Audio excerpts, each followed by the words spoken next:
Yes. We have board members on there. We have, And the design team. And design team. And design team. Yeah, I don't. So we have anybody- we're just agenda Yeah, regular agenda. pro forma.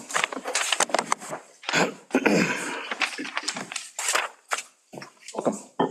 It's February. When are we opening, like next month? No. Superintendent was We'll move on it. snow days. There you go. Yeah, there you go, John. See you over there. I forgot you still worked there. Bob Hope today? More like Peter Garvey. We'll leave that for another day. Those are dividing comments. Approval of the 129 minutes. Excuse me. I'll move to approve the January 29th, 2026 minutes. Second. Excellent. Anyone want to discuss? Seeing none, I think it's the roll call, Mr. Okay, Mr. Crucial. Yes. All right, I'm going to abstain because I was not here. Ms. Blair. I'm going to abstain. I also was not here. Okay. Mr. Page. Yes. Ms. Brown. Yes. Ms. Hill. Yes. All right. Mr. Fenny. Same. Okay. Ms. Labar. Oh, we were not here either. Correct, abstain. Okay. Mr. Thompson online? I'm right here. He's sat in a different spot. He's still. You're right there. I apologize. I was moving down to Mr. Christensen, but I said Mr. Thompson. Mr. Thompson? Not that we just met for like You see my brain is. unmemorable, I guess I am. All right. Would that be a yes? Yes. On the contrary. Is Mr. Christensen online? He's not. Okay. Ms. Collins online? Yes. Yes. And that's a yes for the vote? Yes. Okay, great. Mr. Quimby? Yes. All right. Yes, have it. Fabulous. Minutes pass. Sorry, Mr. Thompson. I believe it is just the council today, so I think we're on to the OPM update. Mr. Murphy. Yes, thank you, Steve. All right, we'll start off with our budget updates. All things are going well here. You'll see we've received over $97 million worth of invoices to date. 91,471,408 submitted into ProPay so far. So again, there's the invoices that we've received on the project level. That's the total at the top. 91 million of it have been submitted into MSBA's ProPay website so far for reimbursement. You can see the numbers down below that. So to date, the MSBA has paid the town $42,246,905. You'll see below that they're pending a payment to the town now because it's the two previous requests for reimbursement submissions that we're waiting for now. The town is awaiting a payment of $9,757,577. So that should be, Pam, that should be hopefully this week. We're expecting those have been in their court for a while. So that'll bring us back up to where we should be. Again, if you're doing the math, that's about 57%. You guys know you're 61% and some change on the actual district reimbursement rate. Again, this all goes back into the effective reimbursement rate that we kind of cautioned at first that will be less than your posted rate. We expect somewhere in the vicinity of 15 to 20% when it's all said and done. We do our best to maximize reimbursements, as you guys can see with how we deal with everything with the MSBA. But you know, all things considered, that's a pretty good place right now. And the fact that they're behind doesn't indicate any issue. It's just. Nope. So it's really, so we make payments each month. We receive the invoices. Skanska reviews them, then provides a recommendation to the town. The town's been great about paying. And then Pam and Laura work with us to get all of the invoice information. We then put it into the state system. From there, we have to get the forms signed. I would say it's about a month process, Steve. And once we get the documents back to them, they have about a 2-week time frame to get payment out. So there is one that is surprisingly, it's been in their court for a longer time than I would have expected. So I'll check in with them, but all things are running smoothly on our end. So. Thank you. Again, contingencies, we can hit on these. Owner's contingency, again, this is the contingency that's set in the MSBA total project budget for things like soft cost related items. If you were to need to pad the budget there, that would come out of there. So we have $1,181,203 remaining in that. The construction contingency, this is the contingency in which Fontaine's change orders have been funded. So you see $1,415,030 left in that. And then Fontaine's GMP contingency, again, I know we have a few things we're working on, Danielle, but pretty good shape in there as well. Are we back on pace for discussion on the turf, Dory? You understand what we're looking for that? Because you had questions on that last time. I do. We haven't been given direction to So, do that. Ryan, correct me if I'm wrong, but we found out that nothing can be covered by CPC. Right. So we're going to put it back on as a request in this project, if we can. Baseball fields or? No, the turf. for the- Existing stadium. Just getting this Okay, okay. We stadium. need new turf, yeah. Do we get a quote on it? We can? We have So some, you start heading. we have, We have a, just roughly, we have a quote from Gail from, Out of curiosity, is there any component that could be funded by CPC, or is No, this just a? none. Do we know how much what's the? we tried that. What's the This is number? just merit. I don't have it right now, but Is it rough? You got a rough? I don't have a rough. Yeah, somewhere between 900 and 1.1. Okay. pretty much right now, depending on what you do, keeping the same, nothing underneath that causes problems, but yeah. Yep, okay. No surprises. No surprises. You know what they're looking for there? Not, All it was, Dory, was a drone shot. This is the field, which is what we want to replace, right? So there's nothing else besides that. It was very raw. medium and surface or anything subsurface that, Subsurface would only be if we peeled something back and we had to do something with the Right. drainage, right? The idea would be to peel up and put back down, but somebody else has to look at that. And But does the field drain now, the drains, like on effectively? As far as I know. I haven't- Yeah, right? So knock on wood. right. Every time I- We need to, you know, Steve, how that works. We just need a little bit more information, like I said, and then you get Dory involved and we'll have the conversation and then Are we heading in that direction then? we need to be directed that way. By this committee? I think where we left off the last time was, your sentiments about bringing it into the project, and then Tom saying, well, let's see if there's another, and I think this is Right, about that's the been exhausted. community preservation, so we've already. Tom and I did that. discussed it, So yeah. I think now we're at that point. Okay. If the committee does want us to bring this into the project, then it would certainly take some more. So JWA is going to hire a consultant. I heard Gail, you talking about Gail Associates? That was just simply for our own capital planning. We got a cost estimate through Gale Associates. But that doesn't necessarily mean that they have to be. We haven't How would discussed you- it any further. John, these guys have real numbers too, but they're based on, No, Gail's the right firm, man. They do these things all over the place, but our architect is JWA, and I'm not sure. Right, no, he asked me what the cost was, and I said we've gotten an estimate through Gale. I'm just trying to establish what the next step forward is. Yeah, okay. when we were talking about doing the baseball fields, we had brought in a consultant, who basically works for Ty and Bond, who are also working with on another turf fields, who I was impressed by, who I felt was really quite good. And so he was who we were going to engage when we were doing that. We can take direction and work with Gail. We don't have no loyalty to anybody.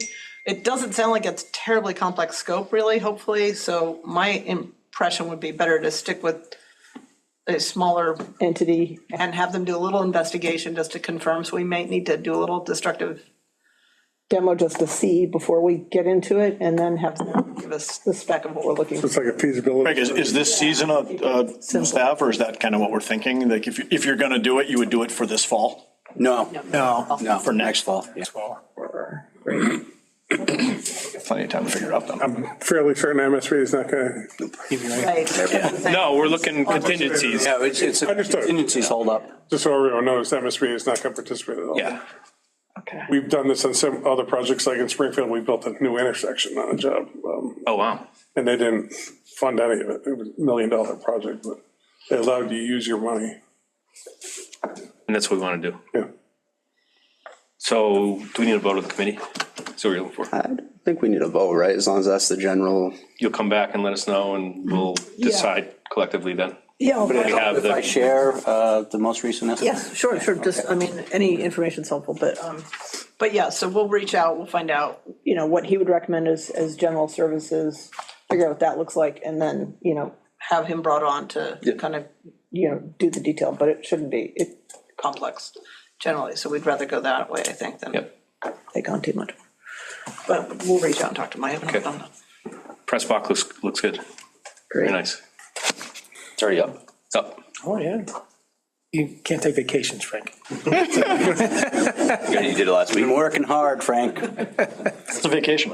Yeah, you're right. What is that? It's a trip to Florida over February break, that's what it is. We have his pictures later on the slides. Gordon, if you could. Go to the next slide? Yeah, next. Okay. All right, so bland slide here, but MSBA updates, all things are going swimmingly with MSBA. There is a new MSBA project manager. So Peter Sun, who we have been coordinating with up until this point on the project, is being replaced by Isabel Doan with MSBA. So we don't expect any challenges with that. We actually met with Isabel last week. And she's new to us, but not new to MSBA by any means.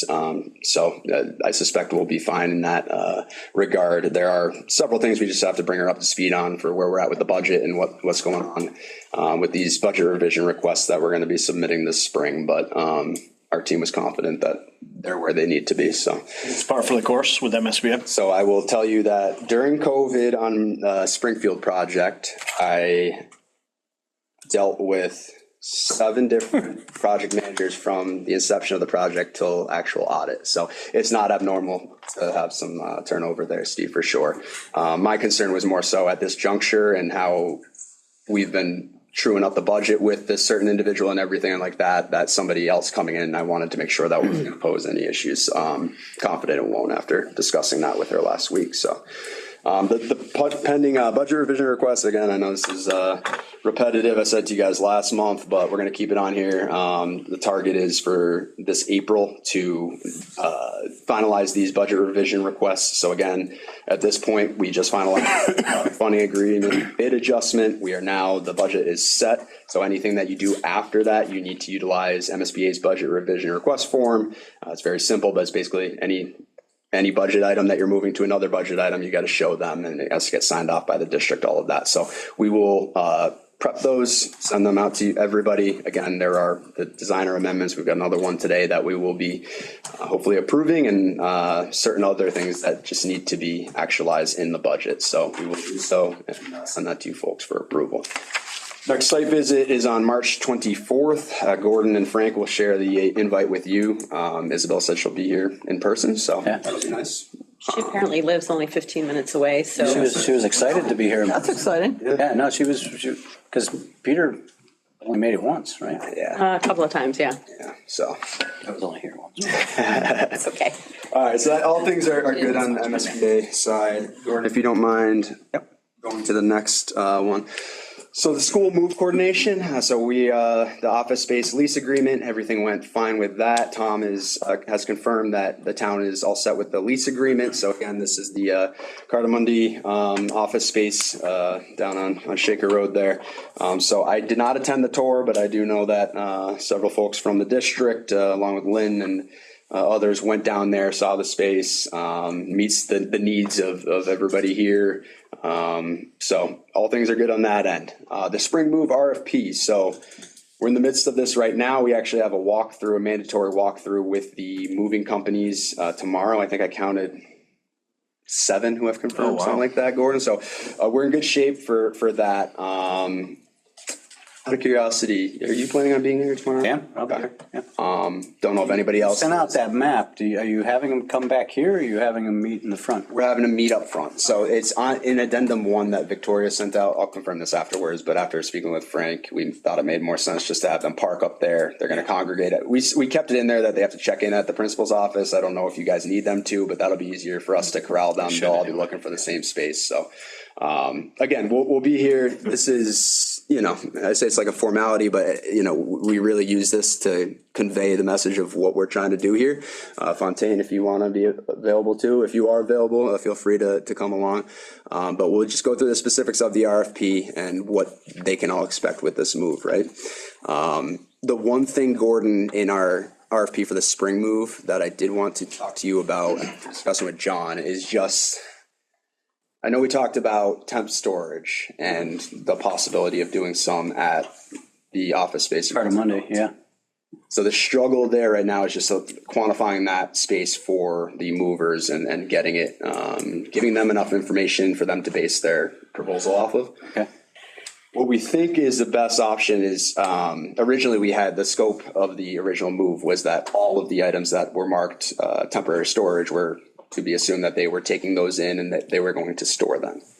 We think it might be easier to keep it that way for now and then include a deduct alternate in the pricing forms along with the RFP to say, hey, if we have, and Alex and I need to go down and confirm, this is why we haven't done it yet, confirm the actual amount of space that we have to give that to the movers so that they then know what to price back to us. So we think that's the cleanest right now. I know we talked about other things, but if your group was on board with that, that's the way we would like to go about it. I mean, we have confidence that. There's a lot of space Is there? at Cardamundi. Okay. So that's what I was gonna ask, because I saw, Pam, the plans you sent me, I couldn't see No. I couldn't really see how that would work, but if it's beyond that, then. There's 6 times as much space. No, I'm not saying, you did a great job, but. I would care. I can't take any credit. As much space as we're Not your fault, taking then. is 6 times more space right And there. that's what I, Are they gonna allow? That was gonna be my question. No one's using it now. I mean, we'd have to ask them. But- I think it's available, yes. Back with the Realtor, I thought so some had said. we've been trying to repeat it, we have not heard back yet, Alex. I don't know how much we need. How are you thinking ballpark for square footage? Just think. Rough. Because we have extra square footage already, is what Better I'm than saying. I, what would you say? Size of this room? Yeah, probably. We've got this Maybe? space No, I think you already need more. available. 10 times. Think you need more than this? For things in the annex, Yeah. I would Really? say about this room. Be safe, call it 1,000, 1,500. No, this is, They may just load all the stuff into one of those pods and For the first. the warehouse and not have the manpower to unload and load, so and then if that makes more sense, then we should do that. that's why we I think that's looking what at the we're getting deduct at, all is the. Oh, okay. More the, Because they have a loading dock at Cardamundi, so basically they back the truck up, but they would have to unload it again. But so if it's the manpower difference, then So you get a price per pod. Yeah. I mean, if we do 2 pods, 3 pods, give me a price per, pod, if that's what they can do. And have- versus moving it into the Yep. same space. So are you thinking of putting the whole pod inside there? Okay, thank you. All right, I'm like trying to envision this, like, give me a back. What I'm saying is, So funny, Mark. I don't know how the movers are gonna price it, but in my mind, they're gonna put it in a pod, Yeah. roll it into a warehouse and drop it, and then pick it up 2 months later. Right. Versus bringing it to Carmundi and then unloading it, moving it. Loading it back. Loading, Yeah, it's a lot of labor. so Makes a lot of sense, Joe. Let's see what the market says. Yep. So we're gonna price both, is it what we're gonna That's what do? the Deduct alternate. Yeah, deduct. So the base scope will be just take it and store it, and then deduct alternate if we provide you X amount of square feet or cubic feet. And I'm just saying the loading dock is on one side and we're on the other side, which I don't know, I'm not good with number of feet, but it's a good number of feet. Yeah, it's 120 feet. Yeah. Alex, if you get in touch with Kevin now and then, obviously just. Give or take a foot. Put out that next addendum, we're gonna need to confirm this. Yeah, I think that's fine. And then we'll. There's also no connectivity. I met with their IT staff yesterday. There's no connectivity out of that building for us currently. That can work. So we gotta get a cable modem, a Starlink, a cell modem, something to get us back some sort of internet. Once we get on the internet, then I can get back into the network, but How do they not, how do they? They don't have a T1 in there? they have their own. Oh, They just won't let you. can't use it. The reminder do their own thing? Yeah. Yeah, okay. Is there a cost estimate? Do you know how much? So cable modem's probably the best speed, but with a short term, the monthly cost is gonna be very high. I was thinking of Starlink, but then you have to run cabling outside, which they said wouldn't be a problem, but there would be a cost with that. Then we would have that to use for emergency preparedness afterwards, because there's no ongoing contract with them. Cost on that? I'm not sure. Talking tens of thousands? No. Okay. No, so the Starlink's probably 5. Okay. Spectrum will probably be 1,800 a month. For the modem? Yep. And we're there 9 months? Yep. And then cellular, I don't think we're gonna get the throughput we're gonna want. Right, but for the 5, They're 9 months. The what? for the 5 you own it. Oh, it's yours. Well, okay, yeah. We're gonna, trying to get hold of somebody from Spectrum and, But you'll get us up and running. at Okay. None of the movers local or local-ish? Yeah, for the most part, we got 5 College, we got Sitterly, Pioneer, Diamond. For the most part, there's a couple Eastern Mass, couple. All known quantities? Yeah. We've used 5 College and we used Buck College, Diamond before. Pioneer, we've used Diamond, yeah. We've got our favorites, but they all seem like they can do the job. So Sitterly moved Maple Shade to Memorial back in 2011. Interesting. They did I'm pretty sure they did the high school, Long Meadow High School, from the old high school to the new high school, Yeah, I think if you need references. I think we're in good shape, so hopefully they'll give us their best. We'll see. So yeah, we'll meet here tomorrow, 2:30. I'll probably show up for that. And then, so I would like to, we'll talk tomorrow, but if for some reason next week, the thing I'm thinking is due on the 9th, the proposals are due on the 9th. If for some reason we gotta talk next week about whatever, I'm not sure, if something comes out of tomorrow and we gotta put out another addendum or something like We'll that. have to pick as a committee the final mover, correct? We'll share the proposals with all of you and then, yeah, from there. I mean, So we'll wait for the next SBC. Do a Zoom, I would do a Teams or something. Yep. yeah. Let's do it remote. Do you want to do a virtual meeting? The award date that you have on there, the 9th. It's a proposal date and then we figured shakeout after that. So Tentative selection date would be March 19th or 16th, somewhere around there. we put in some. So we should have a meeting between the 9th and 16th. So you're saying? I think so, just to get your buy-in on it. Do the 17th, wear green. There you go. Always thinking, Gordon. Okay. So, not scheduling yet? You want to pick that? We should schedule it now. March 9th is school committee. But it'd be next week, wouldn't it? Is that what you're saying? After that, yeah. We need at least 2 weeks. The proposals are due. Yeah, due on the 9th, we'll need at least 9th? probably a day or two just to kind Yeah, of. so you're looking at the 6th. The Thursday? 12th. The 16th, I've reserved this room. They're gonna do a virtual. Perfect. I think that's what I heard, right? So the 12th, are we talking? Ish. They're sensitive because I put it out for other meetings. 3 o'clock, Steve, on I the, know who the boss is. You're saying the 16th? 12th? 12th, sorry. What time? 3? 3 o'clock for virtual. Steve, does that make sense? Yeah. I can do this. 3 o'clock virtual. Jamie, does that work for you? We can do it. Folks online, does the 12th, 3 o'clock on the 12th work for everybody online? This would be to We're gonna have more stuff than. select the movers. Maybe a change order. I think I'm it's, not available. is that Kim? I'm okay with that. I'm okay with that one. Do we want to do it live, Gordon? He's gonna have other stuff too. There may be, I'm saying this now, I don't, I think the room's open. but also might be it. She said 16. Most people are here already anyway. 12th, you didn't have the room, right? Yep. Okay. Yeah, we can do it in person. Is it in person? Well, we could do both. We could do the hybrid, yeah. Yeah, It'll be a hybrid. good. Okay. Done. Do we have a quorum if we do it on the 12th? Yes. Frank, I didn't hear you. Chime in. 12th at 3 p.m. Yeah. Looks like a good day to be a Spartan. Great day to be a Spartan. You said virtual? Oh, in person. There. You can be hybrid if you like. Might have to be, my wife has a dentist appointment. Might be. All right. And see, Ms. Hill said she could do it. Ms. Labar, did you say? Yep, that's fine. Okay, Mr. Fanny? We try to get off of them. Did we lose I'm Mr.? not going to be available, Gordon, but that's okay. You guys can do it without me. We never want to do without you. So, all right, Mr. Fanny, Ms. Collins, and can we get I can certainly update Mr. Christensen, Ms. Marjan Boucher.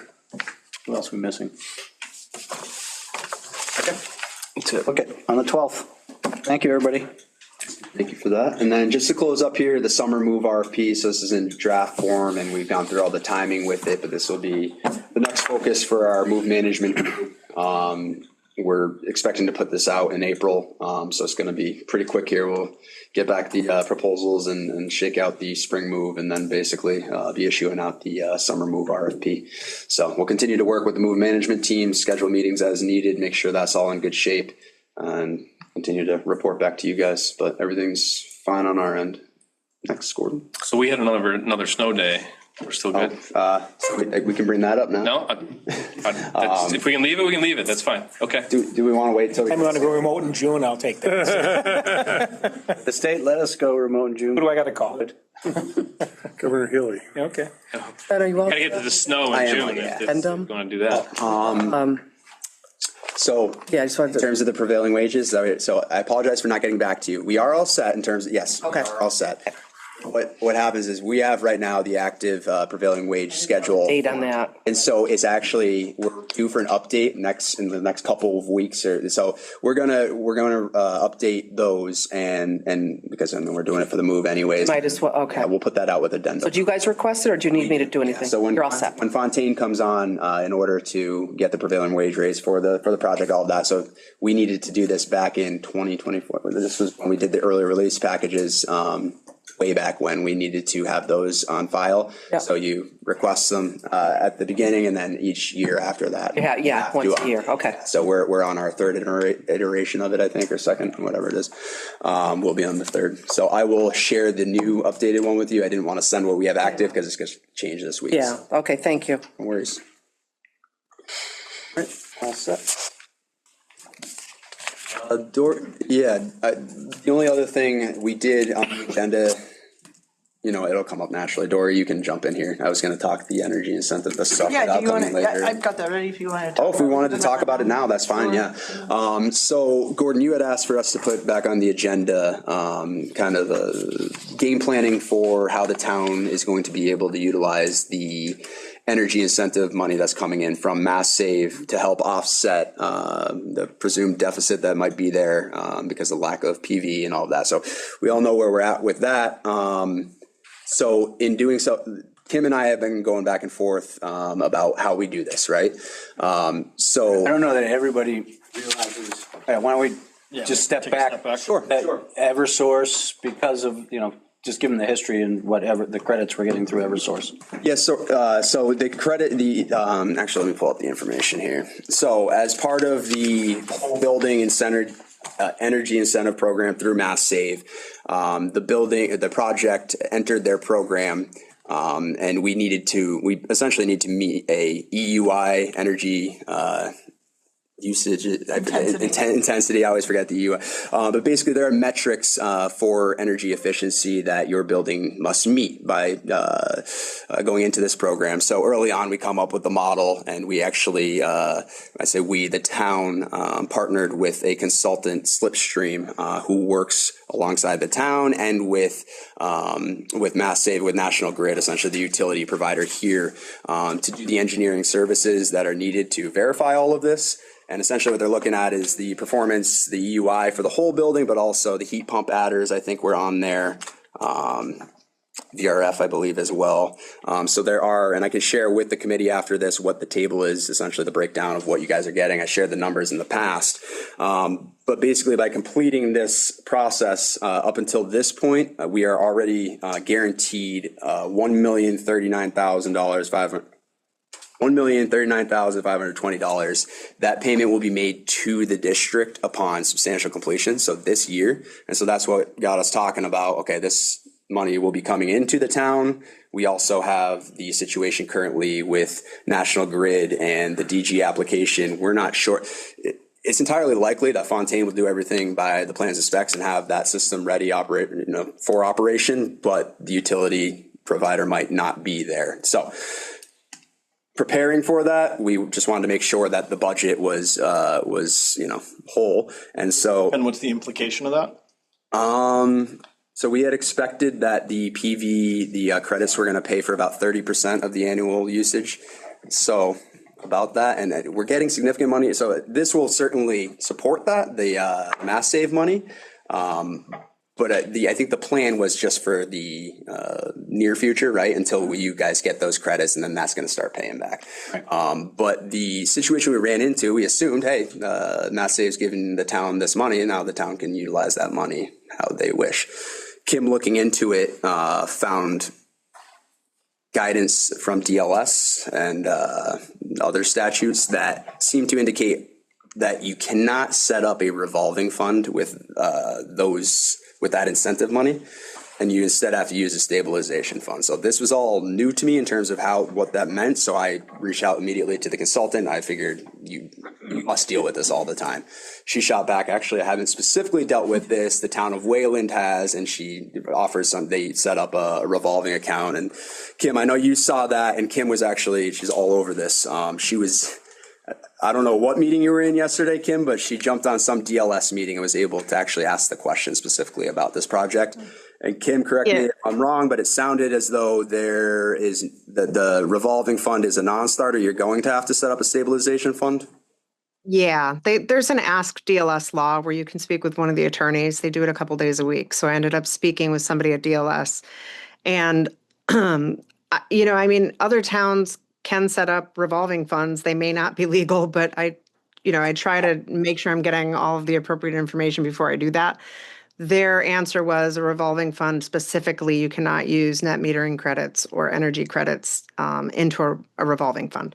The only difference is we'll create a stabilization fund. It's just, the town council will need to create it, and then they will need to appropriate that money for the budget with a 2/3 vote.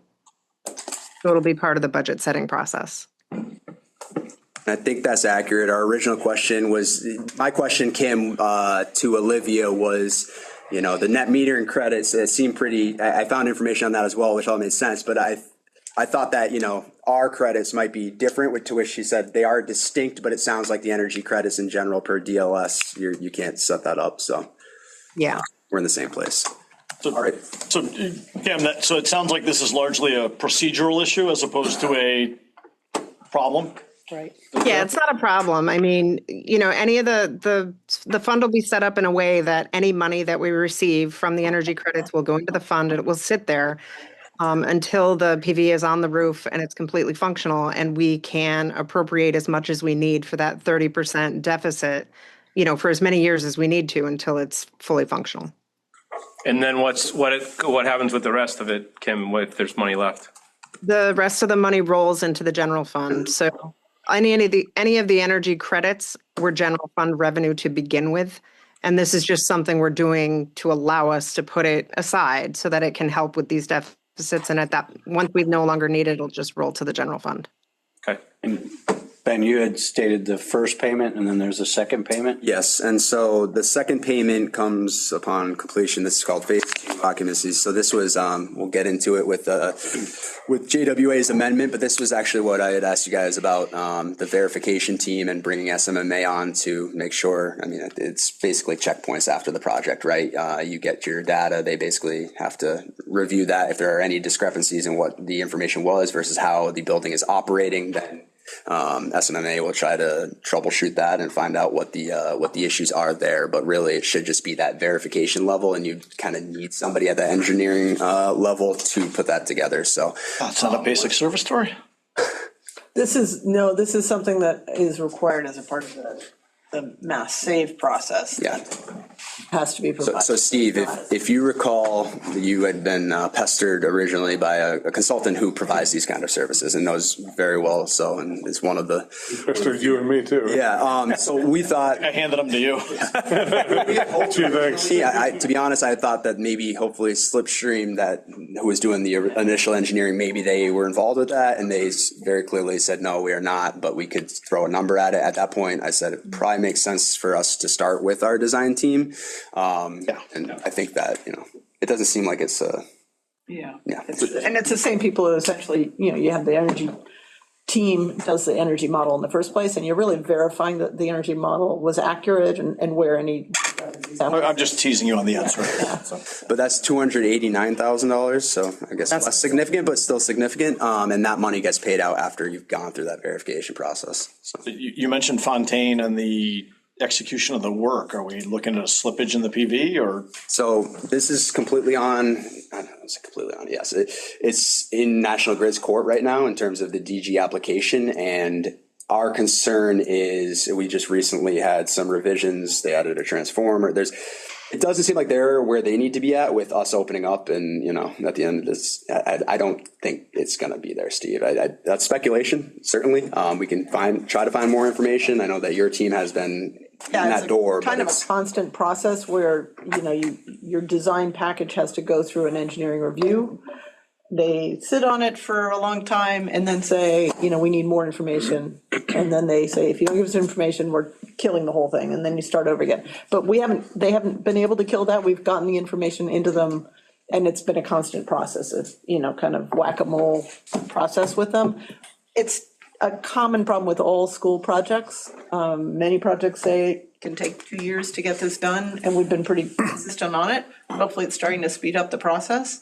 I wouldn't think we're 2 years out, but nobody has any problems this year. So we've been trying to be really cautious about. We own a couple of these with Grid right now, but I want to make sure it wasn't our issue. It's outside our control. It's outside of our control now. I know that there have been recommendations earlier from this committee that maybe there could be some influence from the district. That sometimes helps. It's also, I think, where we're at. I don't know that this is a extreme red flag that we need to start pressing those buttons. I'd say let us try to find out a little bit more about the timing of what they're expecting, all of that, before we go down that road. And I'd also say that Fontaine's been really consistent about being sure that all the work associated with getting everything on the roof is moving. So we're not hesitating there. It's completely the connection issues that we're worried about. And most recently, they came back with a completely not required requirement. And added it to the requirements. Hard to believe. And that's what we've been sorting through, is how that's going to change utility work. And that's going to cost the project and be a contingency issue as well. But something we have to do, or we can't get the PV. So we have to pay more money to get money. Yep. the only silver lining there is the state will actually reimburse on those, but Oh, that's good. yeah, so. Dory, since we're talking about the roof, there's now units on top of the roof. Those will be hidden by some architectural, Units. I don't know what's up there now. Some will, there is some screening that they have designed. Yeah, there's a lot of, screening, particularly from the They just front. stick out right now. you said. Yeah, I mean, there's some of them where you'll always see some of them. Yeah. Some of the other ones. Because we're on Maple, there might still, I think, end product, there might be some things that are visible, but it's, I just Pretty wondering. minimal. I think you'll generally, Yeah, there's some with screening. We'll see some of the PV. yes, you will. Well, I mean, very low. Very low. I mean, it's. But if you see, like the vertical galvanized posts. Yes. If you can see those will be wrapped with a screening that you won't be able to see behind those. So wherever you see those, behind the units there, you'll be able to see those. Okay, great. And that'll actually start going in shortly. Well, next month, we'll start putting that on. Kind of get that feel. So, yeah, moving on to this. So Eric is on the call, and I think it was at the last school building committee meeting that we talked about the possibility of adjusting the traffic flow. So we followed up with that with a call with Frank and Eric to really look at that. Actually, we met separately as well, just to talk about what are the ramifications of that idea. And I'll pass it to Eric to talk through the ramifications, and I don't think they're insurmountable at all. So positive direction here. Thanks, Dory. Yes, Eric Rainsness, landscape architect with SMA. So before we sort of get into sort of the proposed solution for this, sort of wanted to give you a background, take a step back. And when we had started this project, we had made some site observations in the initial phase. And our original issue that we wanted to correct here was that we observed a lot of mixing of school buses and passenger vehicles in the existing main horseshoe, both in the morning and in the afternoon. And it caused a lot of, it seemed to sort of cause a lot of chaos at those two times. So that was something that we wanted to address with the site design. So through the design phase, what we came up with and what we had presented was that we were going to take the parent passenger pickup vehicles, and we were going to reroute them to the main horseshoe in front of the building. And we were going to take the school buses and we were going to move those to that eastern loop. And the eastern loop accordingly was designed to accommodate 13 or 14 school buses.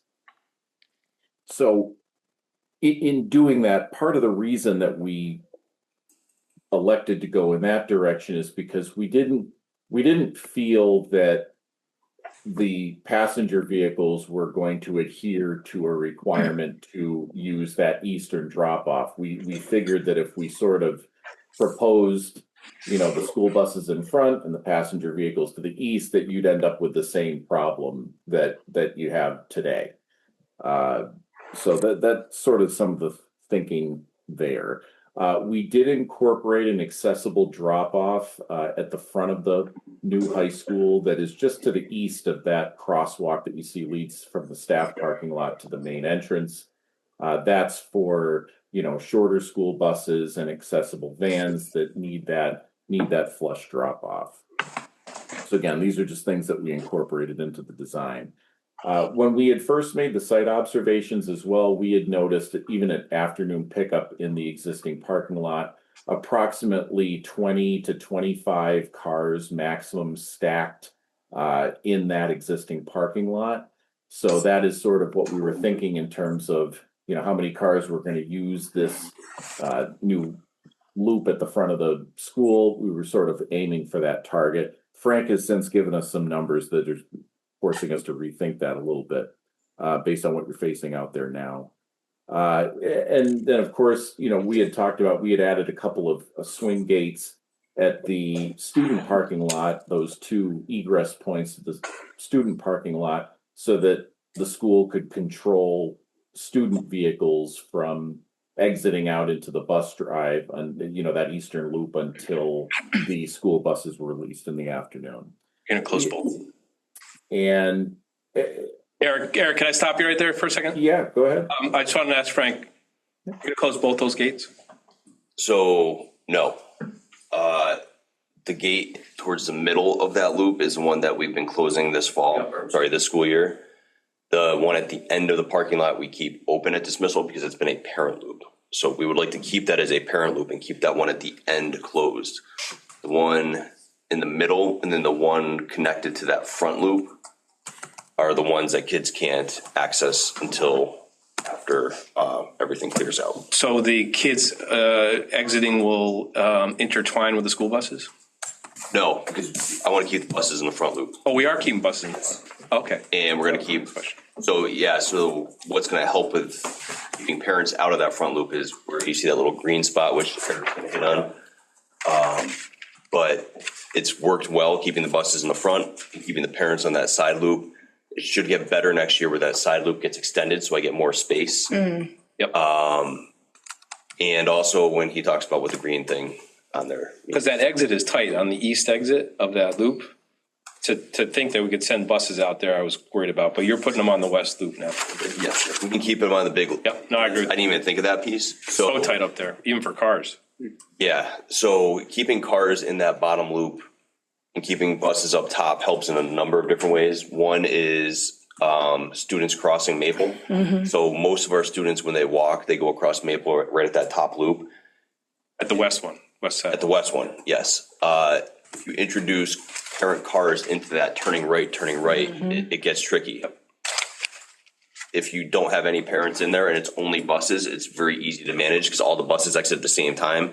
You stop all the kids at the same time. But if you're trying to regulate parents and kids crossing, it's a lot. No. You have a constant flow of about 50 to 75 kids who walk and cross right there. Mm-hmm. Yep. And keeping the buses there, eliminating the parents from that front loop who also we can't queue because there's no really queue lane for them. Yep. And putting them in that second loop, it's worked out really nicely. Good. No, that was not the intended purpose. I'm advocating to keep it the same because it's worked this year, and we've seen other benefits like the crossers, which we weren't really considering when we were putting this on paper. Great. So, thank you, Eric. Sorry about that. No, it's okay. So just a few things to keep in mind that, the original intent we designed this to be flexible, right? We had always discussed at the public meetings, could the district flip this, right? If they wanted to and do exactly what Frank's saying. And the answer is yes. We had designed it to sort of start off with what was proposed and then see how it was working and then react to that, if necessary. So if we're going to change it before, let's say, it's constructed and before it gets open, there's just a couple of things, to remember. I think we laid out 13 school buses, which when we talked with Frank seems to be the magic number right now in the front, let's call it the new main loop. And they extend north beyond the staff parking lot and beyond that sort of return drive. So we think that there'll need to be a widening of that driveway to accommodate vehicle bypass when the buses are queued if necessary. And this is in an effort to prevent blocking the entrance to that western parking lot to the west of the school if and when somebody needed to get out of that parking lot while the buses are queued. Frank had been concerned a little bit, and we talked a little bit more about this when we met on the 12th. Use the buses to block that entrance. Oh, now you're doing it? Yeah, and we'll continue to do that. It keeps the kids from trying to cut in front of the buses.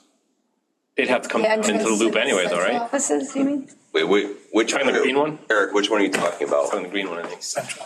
No, I'm talking about that parking lot to the west of the high school, kind of at the bottom. Got it. Never mind. Disregard what I said. I thought you were talking about the Frank student won't lot. let us out. It'll honestly be tricky for that 15-minute window. Yeah, it's just 15 minutes. But it should be, no vehicles really should be queuing past the kind of the striped drop-off loop there. So if somebody in that western parking lot needed to get through, that they, it just shouldn't be blocked so they can get through. Yeah, we could leave that space open. Well, your furthest bus is going to be at the end of that sidewalk, so they're just going to come around that loop. Yeah. Your front bus. Right. Yep. Right. And again, well, I'll get to that in a minute. So again, we still do have the concern that you may end up in the same situation under the full build scenario where buses and cars mix again. So it's just, it's not to say you can't do it. Just beware that may happen again. If it's happening now, it's apt to continue. From the main office, monitoring the parent vehicle drop off will be a little bit more challenging because the parents are going to be using the more remote eastern loop. One of the reasons we had suggested putting the school buses over in that loop is we thought that the school bus drivers would be apt to be a little bit more responsible, maybe than some of the passenger vehicles at times. So that was one of the reasons we felt maybe that would be the right spot for the school buses. That doesn't need to be, but, and then just keep in mind, you are going to be sending effectively most of the pickup and drop off traffic and the student vehicles out that one entrance. So, people can still use the main loop to leave. You can see that exit on the left side of the student lot there. But a lot of people are going to be going there, and we had sort of aimed to spread that out and spread out the students leaving with the parents leaving. But again, close that gate though. The west side of this. Only when buses are there. So that's blocked naturally by a bus. I pull the bus right up to that. Oh, I thought you were pulling. So I don't have a gate there now. I don't think a gate's getting added to that spot. Am I correct? Looks like that. And the black spot. Talking about the one on the upper part here? Yeah. Yeah, there's, Eric, the one between student and Staff lot. we can't put a gate there, correct? We discussed that, I think. I think we discussed it on the other side in the loop coming in where the green is, but we didn't discuss that one. But right now it's proposing one. I'm just wondering if we have one there. Right now it's the natural gate is the bus that sits there. So I can continue to do that and it's fine. It keeps kids from exiting until the buses are gone. So you're going to pull the bus all the way up to there? Is what you're saying? You have to. That's what we do now. Yeah. Okay. Yeah, I mean, we're talking 13 buses. So you're going to take up the whole loop, basically? It's going to take up a good chunk of it. No, you wouldn't want to do that. So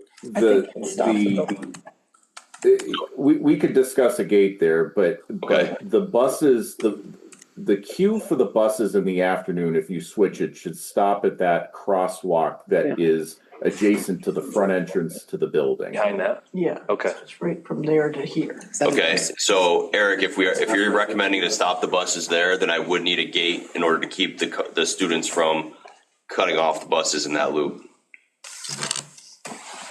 So that would be at the student lot egress. Yes. So I will say that if it saves money, I don't know if we can do it. The second gate down by the stadium is used less. If you could move that one to the front. Well, we might as well have them all. Yeah, I would put another one in. Okay. So just to redo that and the concrete and everything else might be destroyed versus. It's just not even worth it. In our conversation, you did say that having that outlet for students didn't bother you because it just moved them out faster. Yeah, so once the buses are gone, we can open it. then we could if you put a gate here, you just open it back up. Right now, kids will literally, They'll just block everything up if you. we'll get a line backed up to here and here Yeah. if we don't do that. And I don't want students flying out of here while we have kids crossing, So is that, So if I can't pull the buses up here, which I get what Eric's saying, then I would push hard for a gate here to close that space off for dismissal. so are you hearing that, Eric, that ideally the gate between the two that's controlling students and keeping them from heading into the horseshoe? Yep, I think we have a little bit more room there. So one of the things that Frank had asked about was the feasibility of adding gates at the northwest and the northeast corner of the staff lot. So the problem with that is there really isn't enough room for the gates to swing without impacting parked cars. So Bruce, we wanted to sort of bring you into this too from parking lot maintenance standpoint. But so instead of adding gates there, because gates, keep adding them up, they become kind of a maintenance nightmare. The idea would be we felt that northwest entrance, because it's a one-way, counterclockwise circulation, right? We felt that northwest entrance to the parking lot, we could eliminate that, square off the parking there. We would actually add one parking space in that parking lot, and that would eliminate the need for a gate. And then if you're going into the staff lot, you just go down to those, you can see the stop line and the 3 crosswalks and take a left in there. And then you'd still have 2 points of egress out of that parking lot. So we felt that would be, preferred rather than trying to, eliminate parking and add a gate. It'll just be blocked by the buses. You just gotta, if your staff is late trying to come into the staff parking lot, they're gonna be coming in with the buses. Right. You gotta keep them Oh, yeah. to the other side. That's all. And they don't in the morning. But buses are actually here before staff even get here. Buses are usually gone before 7. They come very early. But that's his point. If the buses are here, they're going to be blocking that because they go up to the top of the loop. There is 2 lines. Or the bus is going to drop and go. They drop and go. They don't line up in the morning. They don't line up in the morning. They're just gone. They just drop them. Drop and go. They're here for a minute a bus. Yeah, not even. The afternoons, you rather, The afternoon is when Q starts at 1:20 and they're out there until 1:50. They depart at 1:50. Okay. And I'm not sure if you heard that also part of the thinking was at the very top where we had a narrower lane, broadening that to be. Making that wider to bypass level. Yeah. Yeah, so that makes more sense. Yeah, I think we need to do that just to provide that bypass opportunity that we have elsewhere. Frank had also suggested, and I showed the sign graphic there, we were sort of saying buses only from 6:55 to 7:25 a.m. That's what the sign says today. But Frank was looking to shorten that morning period and asked if, about maybe making that 6:55 to 7:10 a.m. Just to maximize the amount of time in the morning that people can use the main drop-off loop.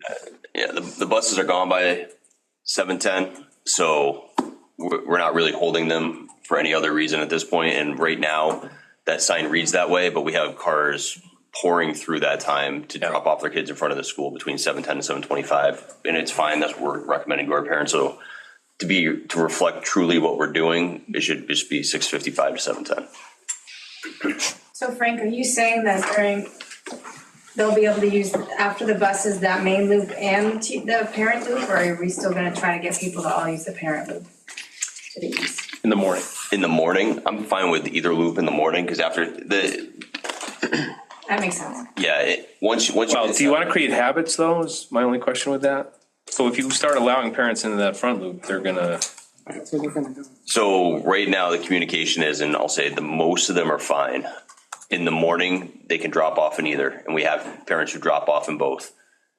In the afternoons, I do not want them in the front loop.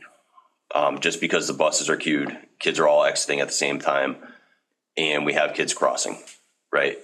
The morning, it's more of a gradual arrival. At dismissal, it's a 7-minute crunch. Are you going to allow cars in the morning, 6:55 to 7:25, or no? I would say from 7:10 to 7:25, yes. Okay, and which is why you're going to change. So from 6:55 to 6:10, no cars. To 7:10, yes. Do what we say what we do. Yes, exactly. Yeah. So the morning works well now. For the most part, most parents are on board. But we still have, I mean, there's a certain parent right now who we're still fighting with, who refuses to use the other loop and continues to try to park in the staff lot and pick up the kids. So what we're advocating for is closing off that top entrance with that green spot and making that just a continuation of this, I guess you could say, island. So you just put spots up here. And I think that's what Eric was about to talk about. Am I correct? Yes. Sorry. Yeah, exactly. So now you can't sneak in and try to pick up your kid while the buses are all queued. So what about preschool? That's not an issue for those times? No, because they start later and they leave midway through the day. They have like an 8 o'clock start time and they pick up around 10. Yeah. 10. So. Eric, since Frank brought up islands, currently the temporary parking lot is way better than the new parking lot that we put in because of the islands. Are we set on islands on this east side parking lot? Yeah, we took out the islands that we could based on the stormwater design. That one. No, you're right. That one? He just said they took out the ones they could. Oh, you took out what you could? Yeah, Okay. and that was true across the board, and we did that during permitting. Yes, They're just very clunky, but it's required. it's just required for channeling, channeling the water. And again, we had received the comment from DPW. Okay. We worked with Bruce on that. I know it's a change. Yeah. Right. That prior parking lot was, could practically have landed a plane on it. But so it's, I know it's a change. I know it's a change. They're just clunky. They're just cumbersome but I got you. So Greg, I'll say on this one too, though, having it, so it's clean across the back where you can exit. Yep. But getting kids is when we close this gate, it forces all kids to take this hard turn and exit here. Yeah. It slows them down significantly, so there's not that racetrack that we've had in the past. So this has gone so much more smoothly than we used to have, where there was no lanes and all the kids just congregated in one spot, cutting each other off, flying down the tarmac, as Eric was talking about. We'll put signage up, Eric, because when you pull in that parking lot off the existing horseshoe, you have no idea where to go, and inherently you want to go right, which then you get all locked up in there. But we're going to put arrows and signs in, right? Yeah, we try not to oversign it. I mean, I think what we got to remember is that this is a temporary condition. These driveways are going to be extended. There's going to be more room. This is sort of a temporary, means of controlling traffic. Like Frank said, right? He pulls a bus up and he blocks that driveway so kids can't get out. Well, under the new, those types of things are going to change. So, let's see as it comes, as it gets further developed. If we need to go back and add some signage, and we can certainly do that. It's just we try not to have sign pollution. If you put too many signs in, then it gets to be too much for people. So we like to err on the side of a little bit less signage. If we have to add a little bit more, we certainly can, but you're going to have more room once this is under the full build condition. And what about a strategy for that pool parking? So to the east of the pool, where you'd like to keep it open for community members, not have staff or students parking there. Is there a strategy for that? Frank? Frank, Frank's our strategy. Officer Frank. Come out in the golf cart. Parking at the end, right? Custodial food services will park there. So, Eric, are we going to have available parking for community members in the pool parking is what I'm asking. Are we designating that somehow? I just don't want students parking there or staff, like I said. We have not to date designated that with any signage specifically because we weren't 100% sure how many of those parking spaces on the east side of the school, like, north of the loading dock, how many of those were going to be needed for the school. And when we design this thing, our first job is to design it for what the school needs, and then whatever is left over, we could certainly discuss. So if there were a certain number of parking spaces that collectively the district and the town wanted to allocate to that pool, we could certainly incorporate some signage that said pool parking only or something like that. We could come up with something and share it with you. But again, not knowing 100% how many people were going to park on that side of the building, we haven't designated anything yet. And you can always designate it later too. But the pool's not going to be available for community use during school hours. Yeah, it is. During school hours? Oh, okay. When P's not using it. Right. Oh, okay. Yeah, so Eric, I'd like to keep that on the radar though, because I think we should have, 12 of those or so designated for pool only. I don't know what the number is, I'm just saying. I don't want them to get full and then someone get here, they can't park to go to the pool is all I'm saying. Yeah, so that's something, I mean. We can get numbers. We can get numbers on food services and. How many spots are there, Eric? Do you know, 30 or so, right? Oh, that's a great question. I can't remember off the top of my head. I think the original request when we were talking about this was trying to keep 20 spaces over there open for community use during the day, but I don't know if we were able to achieve that because we had somewhat, but if there's a number, let me know if there's a specific number that everybody can live with. And, again, I think some simple signage, not every parking space has to be signed, we can add a few in there. Yeah. I mean, maybe even look at half and half for now and then that looks like or something. I don't know.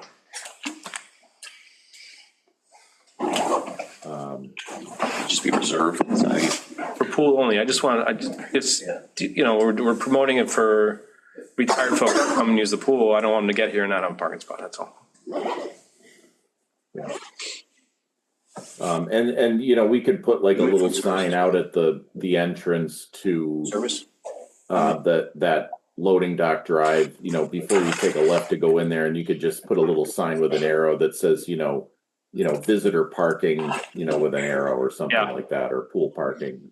And maybe it's that simple. Maybe that's the terminology is visitor parking, because then you won't get staff or students. Exactly. Yep. Yeah, you say pool parking, the swimmers are going to park there. That's like internal school management, because you'll probably have the faculty who work in the athletic and area be tempted to park there because it's a lot closer for them than. It's only if you let them through the loading dock. So some of that's, It's access to the school, how you do that, right? Yeah. However it happens, I just want there to be access for non-ELHS people. The visitor parking might work. Visitor makes sense. Yeah. That's where my mind went. So yeah, just let me know a number, and then we can certainly look at that a little bit deeper. So under the proposed, it's kind of going back to what needs to be done to sort of flip this. So we would move the buses only sign obviously to the new entrance, and then we recommend widening that throat there to 24 feet like it shows there, closing off that entrance. We do recommend keeping the accessible drop off where it is, which is basically beyond east of that crosswalk until basically that plaza ends. I did want to tell you that even though the flush curb condition in the east drop off is longer, we had anticipated, because this is a safety thing, in the morning, a maximum of 4 school buses at a time in that east loop that would be dropping kids off at a time. And the reason that that's important is because when kids step off a bus, that's their bigger chance of like tripping on the curb. So we try to avoid vertical curbs in that instance. We can get 4 buses at a time in that front loop where the flush curb is as well without interfering with that accessible drop off. So I did want to point that out. The other thing to consider, if there's a chance that this could flip back and forth again, you'll see on that graphic, there's a passenger loading only 5-minute limit sign. So right now we have 3 of them proposed at the front of the school. We can do one of 2 things. We can either move those to the east loop for the parents, or we can eliminate them. And you may want to consider eliminating them, because if you decide that you need to switch this again, you probably don't want to have to cut down signposts in the new concrete or drill new signposts in the new concrete. So you may want to just consider eliminating those signs and just, using the drop-offs the way they are. Yeah, I don't know that we're going to switch it though, Eric, because I'm hesitant that exit on the east side is even doable for buses. That's just eliminate the signs. Do you need the signs there? Yeah. The buses, I think the idea, right, is that the buses wouldn't be going there anyway, so it's kind of a moot point. Like, the only people who are going to go are cars. Am I understanding that? Is that what we're? If the bus doesn't show up, it's only passenger cars. Right. Yeah. Yes. Okay, good point, Heather. Okay. No, you're right.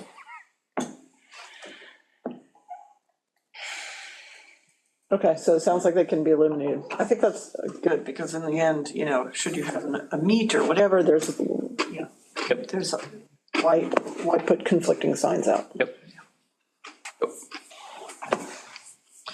Anything else, Eric? Nope. So I've just, all I needed to know is, if we're going to move forward with this, we'll just need to issue a PR for these design changes. But we sort of wanted direction from the SBC before we went that route. Sounds like you have that direction. Yeah, that's great. That catch basin. Thank you, Eric. Yeah. Thanks, Eric. Downhill. We had to put it there. Yes. Okay. Slide. Yep. Bruce. Any other questions? Bruce. Bruce. Yeah. Question. Bruce still there? Bruce, you have your hand up? Yeah, Eric, just some questions about that upper northwest corner. You're going to eliminate that completely, or you're putting in a gate? The green? We would eliminate that completely. The good thing, Bruce, is that that change can be made with no impact to the stormwater system because of the way we have it graded. We don't need to add any other drainage structures or pipes to make that work, thankfully. Okay. The only other thing, we're eliminating that exit. So snow plowing, we're going to be kind of putting a bottle in this parking area. And I know those ears at the northern end of that parking lot is to direct traffic, but once my big trucks get in there, it'd be nice to push all that snow northerly up onto that grassy area. Yep. I don't know, based on the grades and things like that, can we eliminate those in any way and I know you're trying to direct traffic, that's what they're there for, but it's the lot is so complicated already. I'm trying to eliminate damage that's going to occur if, you know what I mean? It's just when, like you said, you get 20 inches of snow, you're not going to see any of it. Talking about these 3 years. So just keep that in mind. Are those years? You're talking about the north ones, right, Bruce?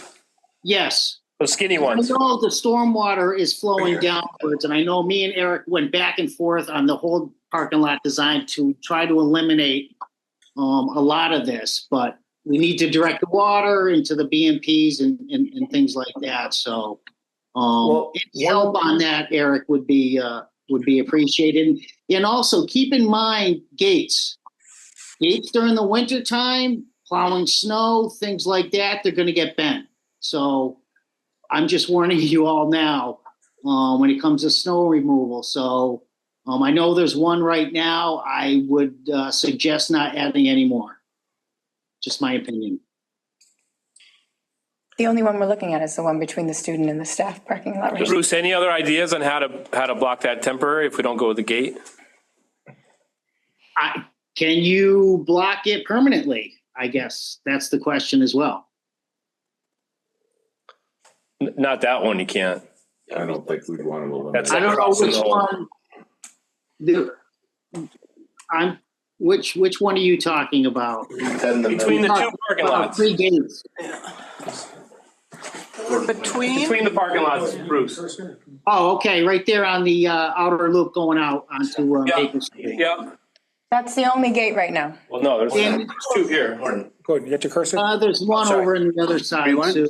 Right there, right there where this cursor is. Can you see that, Bruce? Yeah, Right here? yeah. So I don't think that one will be a problem, Mark, really, because you're not pushing snow. You're just going to go through that driveway. Right. Yep. So that one's fine, but I'm just talking about some of the other, especially the other one, the other parking lot. I just try to eliminate as much gates as possible because they're, like I said, they're eventually going to get bent. How many gates total? Is relocating the one that's farthest east possible? Because it's not being utilized, you're not really needing it, or is that a problem? To relocate it, I mean, Yeah. digging it up and then making it secure again, chipping off the concrete, making sure you don't damage, you could try that, but to have it. I'm asking. Right, you know, I mean, you just leave them? You just leave them and do another one, I mean, yeah. You leave the post and pull it. Trying to help out Bruce here. Then, you know, leave the post. We might need to, we might need to think about, Great, we can do that too. That might not be too bad. we might need to think about, if you zoom in, we might need to relocate that walkway that goes from the parking lot to the,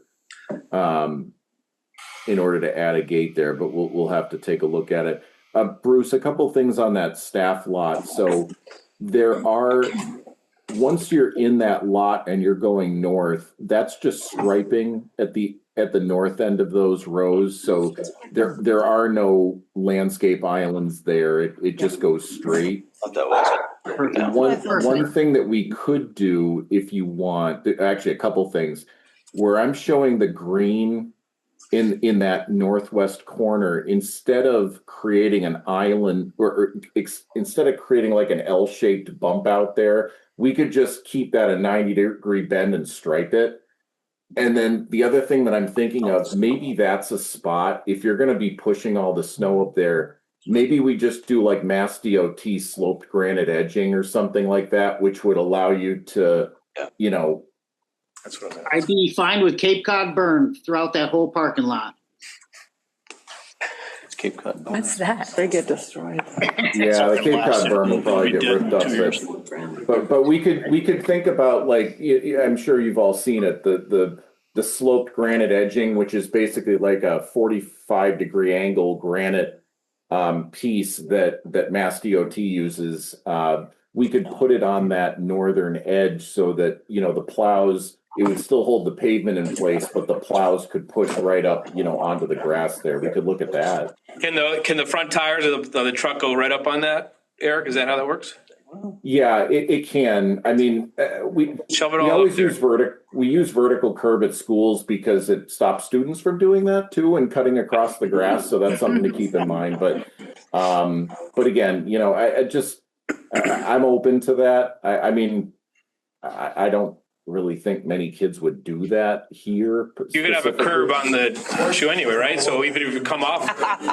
Teenagers are teenagers. We're extremely well behaved. I do that, Eric, though. I don't think I watch school building committee meetings, so. That's called a Plan on jump that, though, grid. Eric. I think that's a good idea. Okay.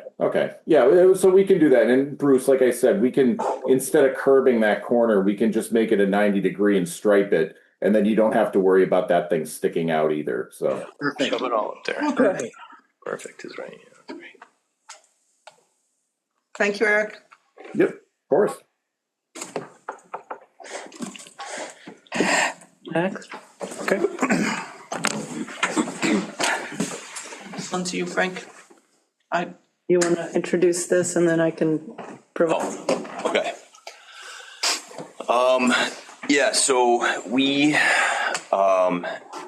added this to the agenda based on just some conversations that were taking place in response to some of the tours that were happening prior to break. I will just say, overall, the feedback from the tours, from staff, personnel in the district has been overwhelmingly positive. People are excited about the building. They love what they're seeing. Excited about starting to envision themselves in the different spaces in the building. The one topic that did come up a few different times from some of our female staff, and then I've had some of the questions from female students, was around the whole building just being individual gender neutral stalls outside of the 2 gang bathrooms down by the cafeteria. So basically the long and short of the concern is girls don't want to share bathrooms with the boys because sometimes they leave messes. Boys leave messes. The boys leave messes. Yes, don't always pick up seats. So it did come up. I felt, just based on hearing this from not just one, but multiple people, I felt like we should at least broach this conversation here. If there's any troubleshooting that we might have to do. And I know we're very far along in the project, so we're not having a conversation here around moving things where we'd be looking at, making gang bathrooms or anything like that, completely redesigning the project. That's not the conversation at all. And I think I've worked with Dory on this a little while back. She has some great ideas how to try to mitigate some of these conversations, but they're still taking place. And Dory, thank you for sending your email today, by the way. I am going to reach out to David Prudy as well. Because that was something I had in my mind of reaching out to some other schools and try to see how they troubleshoot these things in real time, because we still have not entered this space, similar to the traffic pattern conversation that we were just having. We don't know how these things are going to play out until you put some of these things into practice. So this year with the traffic, the original plan was to use the other loop for buses. We're finding that it works better for parents, So I'm just wanting to bring this to committee. I am going to reach out to David Prouty and kind of get their take on how those things are working as well. It's a real thing, I will say that, because if you go into a men's room, into the stalls in a men's room, they are considerably different than the stalls in a ladies' room. Not in a good way. Not in a good way. And so I understand the concern. I see it. It's real. So is this a staff issue or a student issue? Because the staff have their own. I think we need higher expectations of male bathroom. I'm seeing. It wouldn't hurt them in the real world, but. Right? True. But it's a real, Heather, it's real though. I mean, it's not like. There's more and more non-gendered bathrooms. Like, people have to figure out how to coexist and not be disgusting. Yeah. I don't know. It's just a real thing though. Yeah. If you were to walk into a men's room, any men's room, and walk into the stall, you would notice a difference between the one you walked into the women's room. It's a real thing. That's all. Right, but is it a staff or is it a student issue? It's all. It's, I think, right? Well, the staff have their own bathrooms. So They're saying they don't want to share either? I'll say, there was one comment from a female staff member about not wanting to follow a certain male staff member. So if it's, I thought it might be helpful. No one in this room. Somebody in this room. Okay.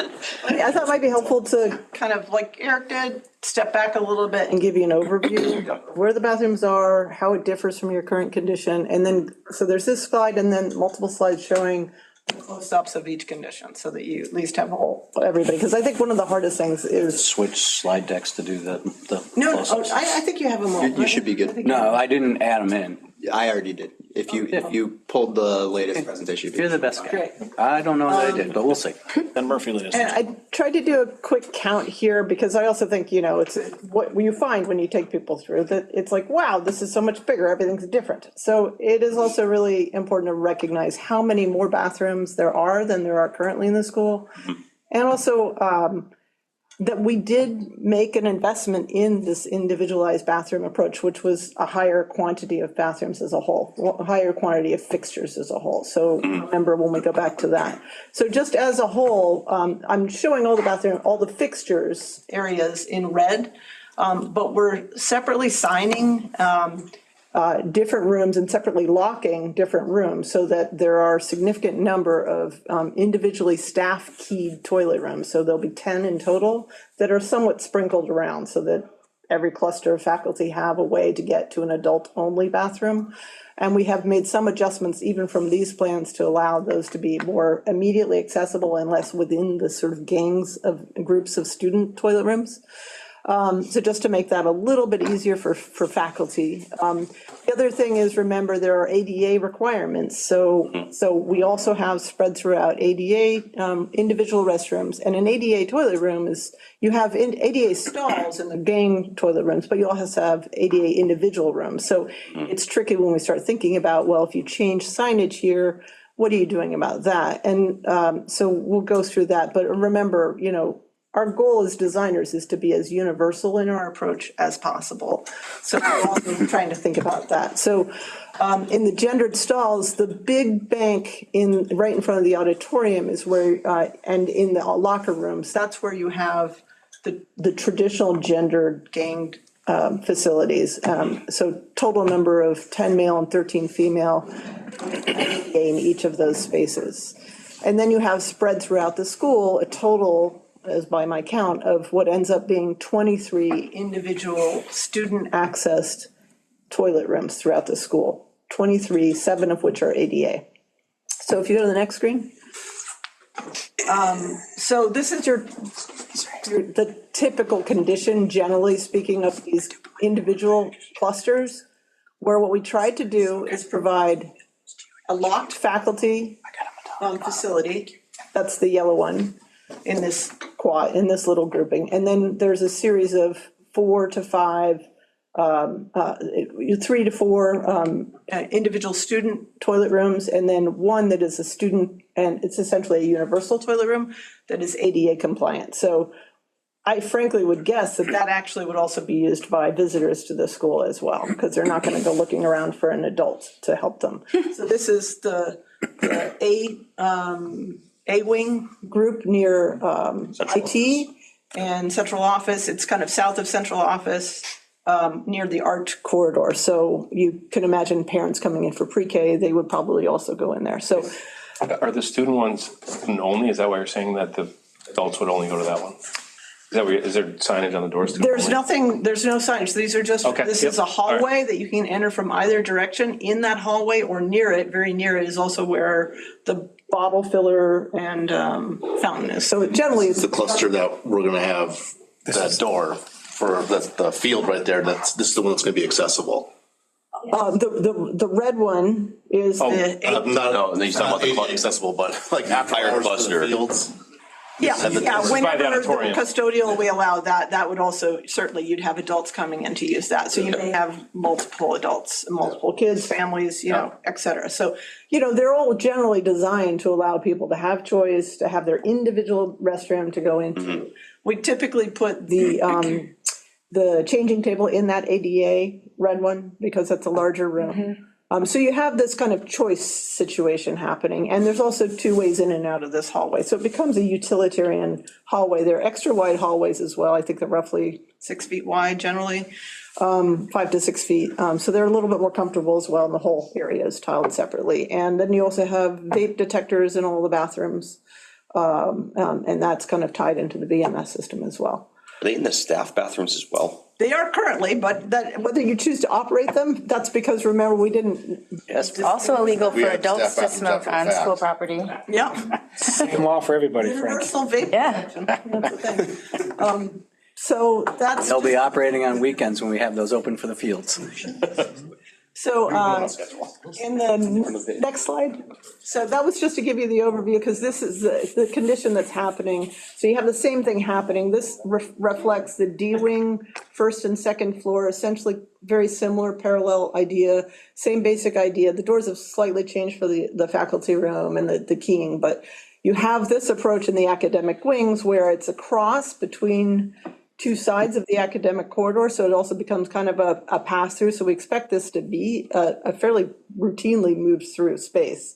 And you have the custodial area typically right near here as well, so for mop sink and stuff like that. So you have 1 at each academic wing, first and second floor, so D and E. And I think these are the ones that are probably the ones you're a little bit more worried about, but I'm not sure what the solution would be to your question. And then you go to the next slide, that's the E-wing. So you have, again, same condition, relatively open, mirror area, individual bathrooms, one of which is dedicated to faculty that actually kind of opens outward, an ADA unit. And yeah, there's a broad range of restrooms now, styles, designs. This idea, again, we implemented at David Prouty High School because they like this school. I mean, remember, going back to the beginning, we noticed a very strong concern here, and the current pattern of paying staff to sit in front of bathrooms on their hours to monitor behavior.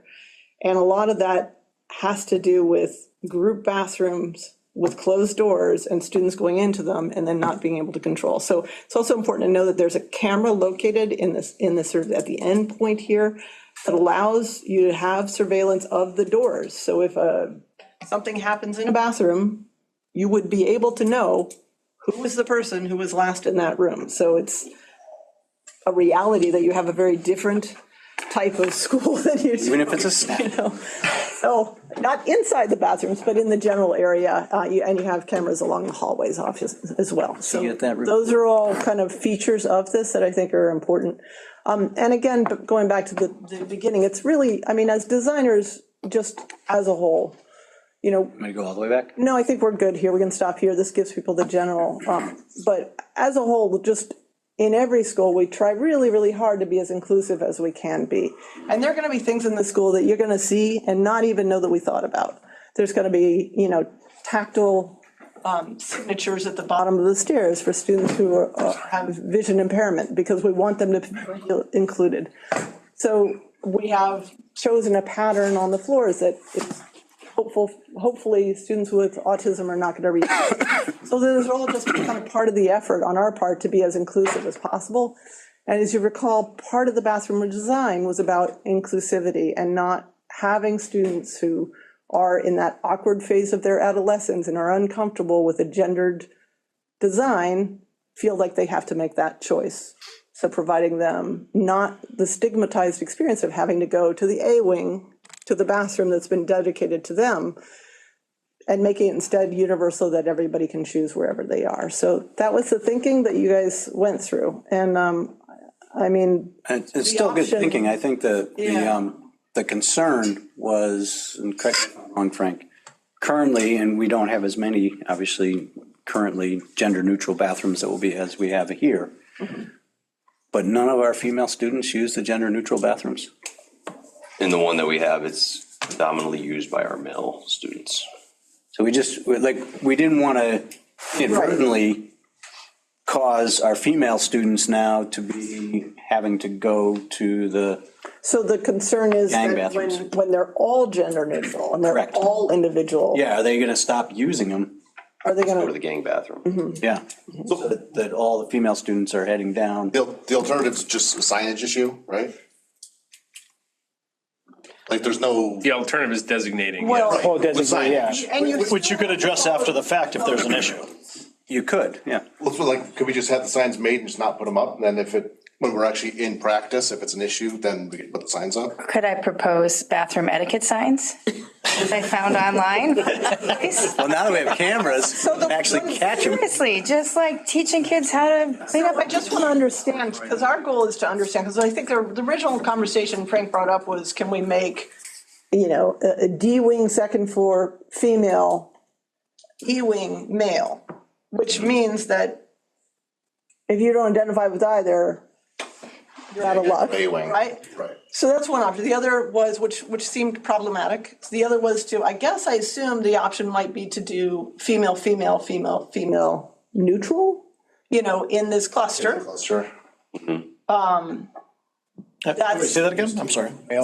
So I'm trying to find out what our goals would be. So in a cluster, are you reverting to gendering the individual rooms in this location? So, Some might be male or female or neutral. Or neutral, or everybody, anybody. Or do you wait, see what happens, implement a set of guidelines study the situation, talk to the students about why you're doing that, and make a decision after 3 months of change. That's kind of my thought. And then we gotta get the signs made just so they look the same, because it'll drive me crazy. Yeah, that's easy enough to do. Amazon sign up or something. We're not gonna disappear them. There you go. But believe me, we're here for a while. So that's another option, is to just, do a wait and see approach and see how it goes. Those first 3 months. Well, so the accessible would have to leave as not specific. That's the point that I didn't really The talk about staff at one the would have to be time. non-specific, which is part of your problem anyway, because it's not gonna solve half your problem. There's only one staff per pod, which is part of the problem. Right. Right, so he can't solve the problem unless you do E-wing, D-wing I separate, think that becomes. which you don't. That becomes me knowing exactly who you are and where you're going, and me going the other direction if you're the person I'm avoiding. But I mean, I think people will work out some of those issues. I don't know what those issues are. Walking it through, see what he Right, wants, but yeah. But to this, I think, question about what Frank had initially talked about. No one in this worried room is me being avoided. if you go back to the overview, the idea of gendering the whole cluster particularly bothers me, because it really just shuts the door. And it also means that if you're at the far end of D-wing, you got a long way to go. I wouldn't propose that. And I think that's really concerning. Especially if there's not a lot of time between classes. No, I think the only option would be one, and one, because you have 5. So you have one male, one female, one non-specific, one staff, and then the accessible one. Yeah, I mean, I'd have to flip through them again, just 5. because they're not all identical, so that Some one. have 4, some have 5. So you could, the ones, you could make sure that there's a male, a female, and then the others are universal. Maybe might be a way to do it, so that you're addressing that, and keep going to. Male, female, universal. And then if you have 2 males, then that's. But then the staff would still be universal. They're still always, so that's why I just want to be sure that we always have 4. Staff's gonna be up. Yeah, you could do that here, you could do that there, so. Do the doors close automatically, Dory? Are they on springs? No, generally, no. Good, that's fine. And then you said the staff one is a key lock, so it's always gonna be closed, I imagine, has and an locked, so. Yeah, there's it's a They all double. have, they all have. Vacancy, non-vacancy. And then when you go in, there's that. Vacancy indicators. Which is That's good. the lock. Yeah, you need that. When you lock the door. That's exactly what it was. If you were to do that, if you were to like split up a pod into, the constituents, how do you enforce that? Because if you're standing there and you have to go to the bathroom and the only one that's open is, if you're a boy and the unisex is full and the boy is full, like that boy is not going to go into the girls' room because it's a single room. Right, it definitely The same way you creates, enforce it now, though. it definitely creates more time challenges in general, like the identifying, because then it does cut down, then you're waiting, unless you're, one of those people who, when I go to the Iron Horse, I'm not gonna wait for it. Right, so we all have. We've all been there. But at the Iron Horse, which one would you prefer, right? Let me ask you that question. Neither in the. Right, neither, right, good answer. Yeah. What do you want to do? What do I want? We could always take the study approach and then. I don't know if we have to necessarily decide today. I just wanted to kind of get some insights. The idea of maybe doing one in each wing, like where you kind of go around the pod. It's not a bad idea. I don't know if we have to necessarily decide today, though. Would you do a staff specific in D and a staff specific in E? So the opposite. Because that's the only way you're going to accomplish what you're trying to accomplish. A gendered staff? Right. For the staff. So to take the approach where things would be universal, right? If we're using Dory's term of doing things universally and also being inclusive, I would say the staff would probably have to stay neutral. And maybe within each pod, you go male, female, for the student bathroom, something like that on those. At right? Birchland, there are non-gendered staff bathrooms that everybody uses. Yeah, I mean, if it's. But are there gender specific elementary school staff also? And like people have access in each wing to each one. I think the staff would probably have to stay neutral. Like we have 6 bathrooms where we can go. Right. Yeah. For the staff, Right. 3 for That's what I'm saying. And again, if you go back to the beginnings, And not for nothing, the kids outnumber the staff's 8-1. So we'd probably have to. Yeah, prioritize there are. How we do things for the kids. Right. And there are 10 total staff keyed bathrooms in the school, which is quite a lot more than we have currently. They have lots of choices. So it, Yeah.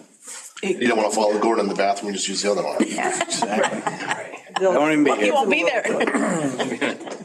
I may just come to use the bathroom. They're gonna be nice. They're gonna be nice, yeah. Check them out. That was hypothetical. I mean, Gordon Smith, honorary. phone. Right, so. So I hope it helps that the idea is like take a wait and see, but also there are options, and these are. I think I'd like to talk to David Prouty before Yeah. get their feedback because they're living this right now. I like Brian's idea of potentially ordering a sign where we do that, where there'd be a male, female, gender neutral, staff neutral within each pod, because some have 4, some have 5. If there's a 5th one in that pod, that just becomes an additional gender neutral. Right? So we're talking,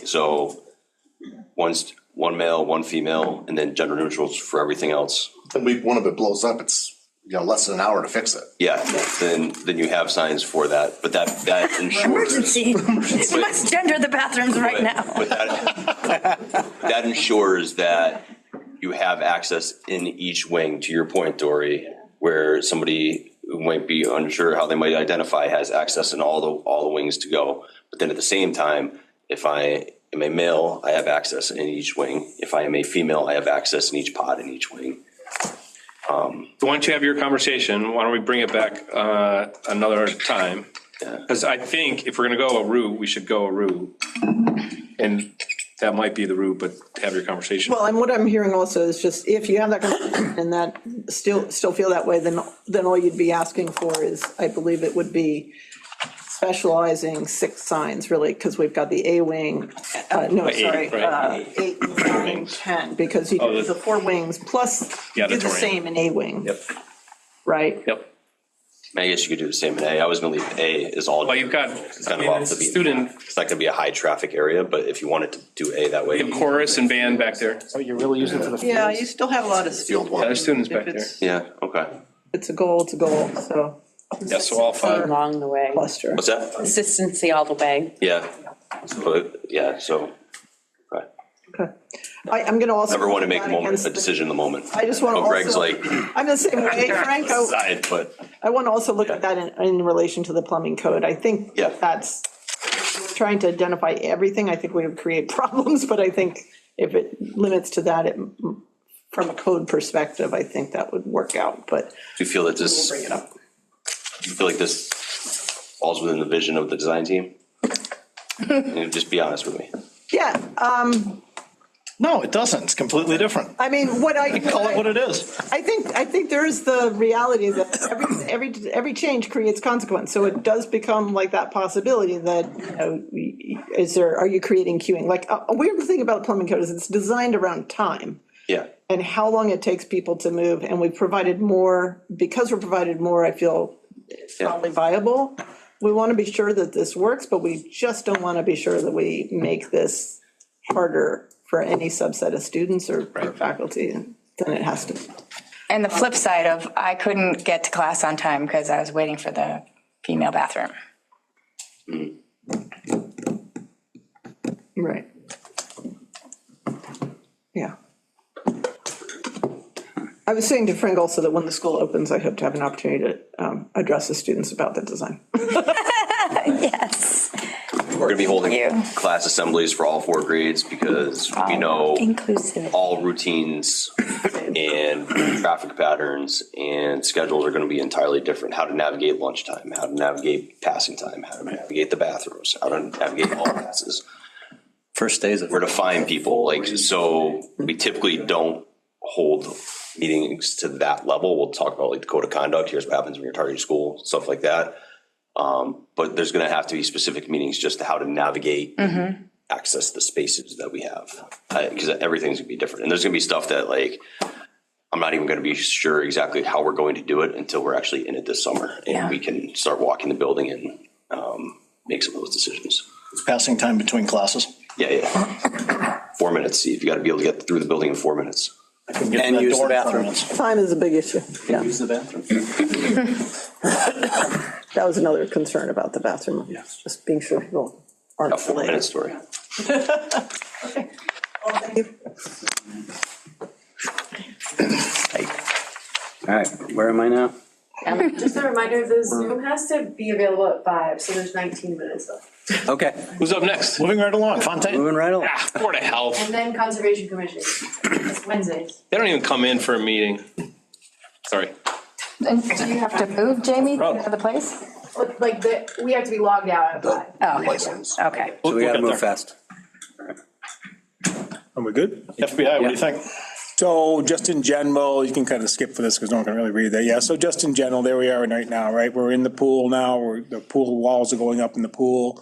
We're running through the building like, crazy. We got finishes going up in all areas of the building, especially the academic wing. There's ceilings going up in the E wing, tile on the walls. The rooms are ready. There's the mock-up room. The flooring's installed in the mock-up room. We're protecting it as we go. You can see the lights are going up. You can see that, the grid is ready to go. We're working on getting permanent power to the building, which we're very close. And then by mid March, we should have permanent power. These guys are in the kitchen building the freezer coolers right now that you see right there. The kitchen hood is coming in this Friday. We'll start installing that. We'll be ready to start epoxy floors the next couple of weeks. As this, starts going up, you'll see things all going together, as you saw in the last couple of weeks, Frank, as you guys were walking through here. MEP roughing is happening. This is a locker room here, so we got the walls getting painted. The MEP rough is going in. That's kind of the last section of the building to actually tie in. As far as MEP, we're working on B North, which is over by the nurses area, and we're actually going to, go to B South very shortly to start those MEPs also in that area there. What's MEP? The mechanical trades, right? So it's the refrigeration, the ductwork, the electrical, the fire suppression. You see the black lines; those are already installed. The red lines, the wires hanging there; those are tie-ins to the actual units above the B roof there. So that's getting tied in also. So ready for turn on. So frames are going in, interior glass is going in. Guys are working, guys and girls are working everywhere. You saw this. How are we doing for labor? Excuse me? How are we doing for labor? We're running about 170, some give or take a little bit. Never enough. Running about 80 or so on Saturdays, give or take a little bit. The mason has kind of slowed down because now he's to the pool, so the building's on, so that's a big chunk gone. Still bringing a lot of carpenters, electricians are really pushing it hard. Culinary arts is right here. We're kind of putting that together. You can see this finishes, kind of mark casework.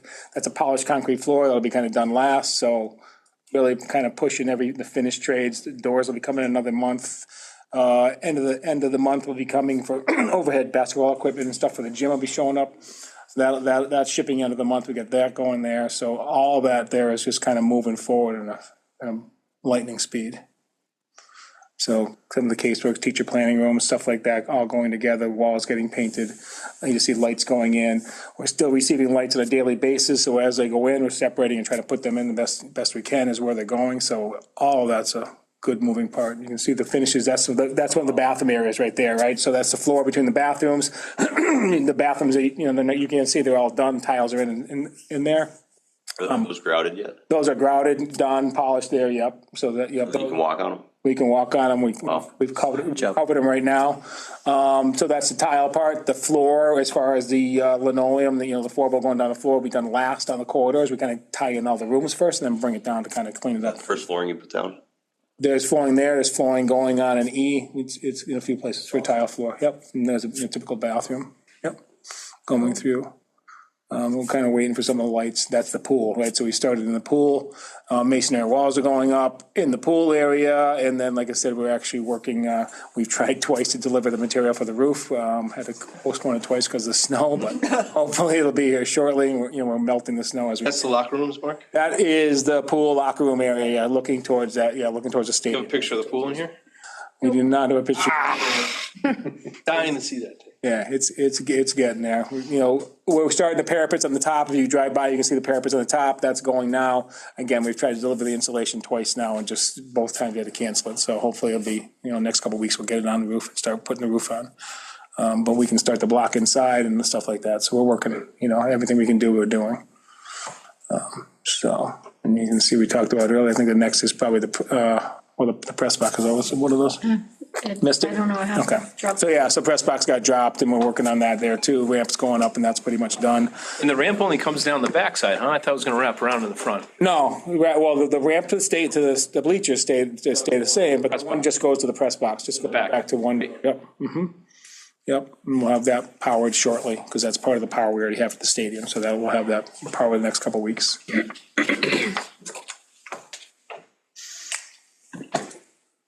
That's about it. Good. Ben, you can back up.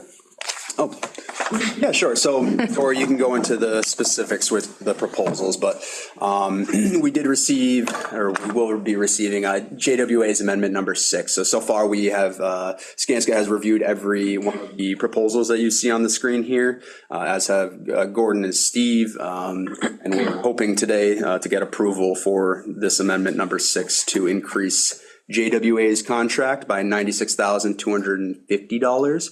I can read through summary level, Dory, or if you want to hit on the specifics, but Good Harbor Techmark, these were the security camera changes that were needed. LJ, the lighting plot, I don't know if you want to get into that with the auditorium. The lighting plot's an interesting one, just because I think it's a real value-added thing that I was mentioning to you, that the music teachers don't know anything about lighting. They're going to inherit this amazing auditorium with this amazing lighting system. So we asked if we could hire a lighting designer to come in, figure out what the school, set that first plot up. So basically create the functionality for your required uses, but do it with the teachers and try and give them some understanding of how the system will work and kind of work with them to give a little bit of training to them so that the system's up and running. And from there, in the future, if you have a really complicated musical, you might have to bring somebody in locally, but hopefully you have everything set up for you. So I think that's great. Great addition, thank you. And she's ready to go as soon as Fontaine tells us that she can start understanding what's in there, so we're holding off a little bit.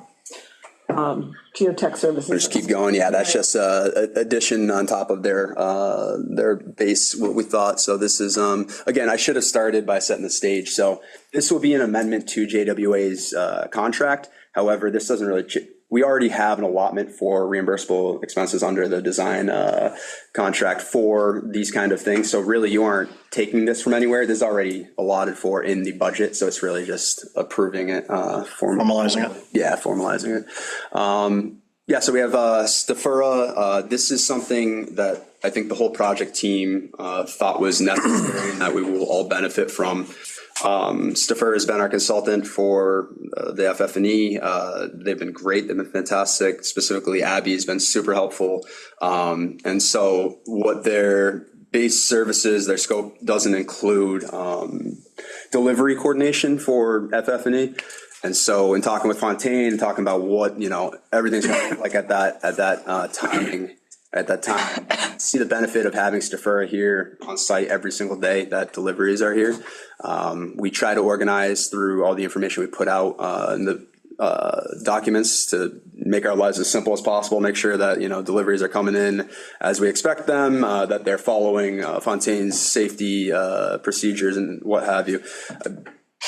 All the time we run into several issues. I don't want to make it seem like it's all doom and gloom, but no matter how hard we try, there are things that show up that are the wrong things that go the wrong, but all of that. So we see Abby and Stafura's role being hugely helpful in terms of we'll be coordinating with Fontaine and them soon, assuming that this is good to go, to make sure that they understand the timing of this, what the building is going to look like. We're obviously going to need to work with your team to, things change on the fly if we got to adjust as needed.